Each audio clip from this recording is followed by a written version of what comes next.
Hello friends, and welcome back to my channel, Fixin' to Hillbilly. I'm Melinda, and today we're going to fix a leftover breakfast casserole.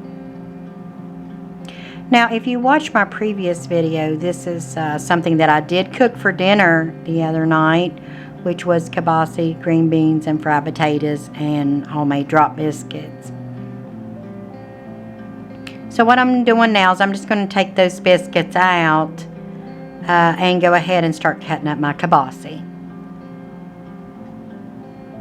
Now, these potatoes are fried, so if they weren't fried, you would have to cook it a little bit longer, probably about 15 minutes longer.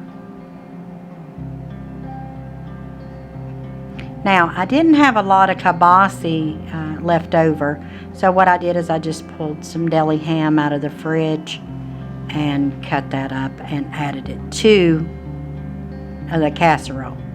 The great thing about these casseroles is you can add anything that you want to them. I mean, just do you, whatever makes you happy, whatever your family likes.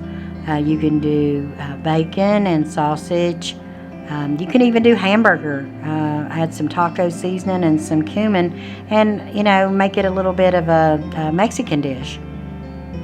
So it's really good to use leftovers in there. You can put peppers and onions. Now, I'm electing to put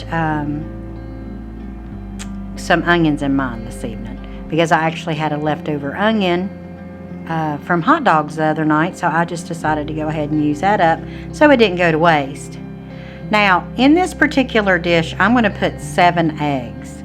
Now, I know that's a lot of eggs, but if someone stops by, then you have extra casserole for them. And eggs are an inexpensive way to stretch a meal, especially in these egg casseroles. So after I got finished whisking the eggs together, what I did is I added some garlic powder, also some salt and pepper, probably about a half a teaspoon of each. Now, of course, if my daughter was coming up, I wouldn't put the garlic powder in it because she's allergic to it. But if you don't like garlic powder, you don't have to put that in there. You can put onion powder.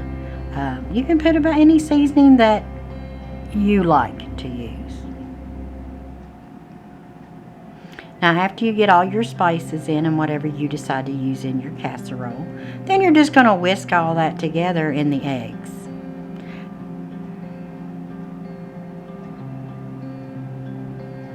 Now, as I said, I elected to put an onion in here. If you don't really like the texture of onions, and some people don't, you could actually put onion powder in here instead. But like I said, I'm just trying to use up my leftovers that's in the refrigerator. And, anything that's in there, you could pretty much put in one of these dishes.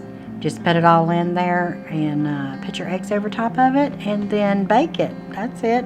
You get rid of some of that stuff in your fridge, and then that way it doesn't get thrown away. Now, my dinner last night ran me probably about $6 because my biscuits were homemade, and kielbasa runs about $3, I think it's 69 cents. Potatoes and a can of green beans, which I just opened. I didn't do anything fancy with those last night. So my breakfast, I've got even less money in that, maybe $2 because of the eggs. Now I'm going to put some cheese in here, so you got to count the cheese too, which wasn't very much. So maybe still $2 for breakfast. So when you think about it, you had $6 for dinner, you had $2 for breakfast, which is, a lot more than going out to eat for dinner and breakfast, because you would have paid probably about $40 to $50 for the two if you went out to eat. So after I get done, I just stir all this together. Now, I did put that cheese on top of there, but I wanted to mix it in with the eggs because I want cheese running all through the casserole.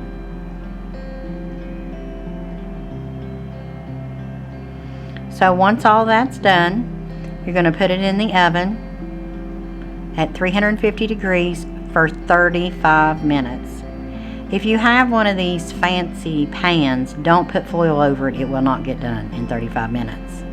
And remember, my potatoes were already cooked, so, if your potatoes are uncooked, you would have to cook it a little bit longer.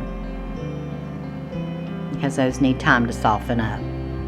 Now, after the casserole comes out, then what I do is I just put cheese all over the top, because this is the cheese I'm going to melt on top of the casserole.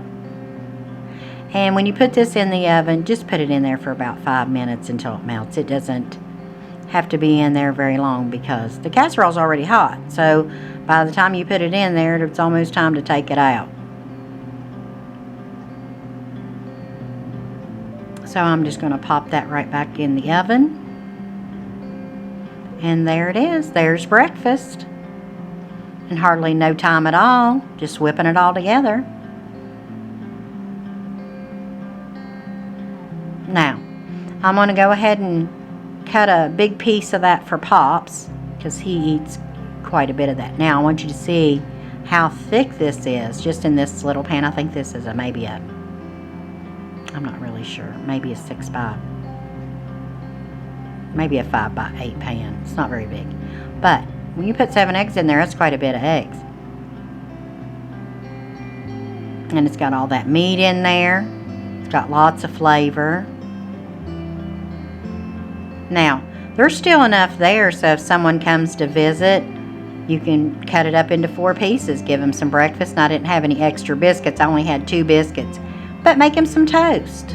That's all. All right, there you go. You had a simple and easy breakfast. It wasn't that hard to throw together. Thank you for watching my channel. Please don't forget to like and subscribe. We sure do appreciate that around here. You have a wonderful and blessed day. And remember, when you're out there and you see someone without a smile, give them yours.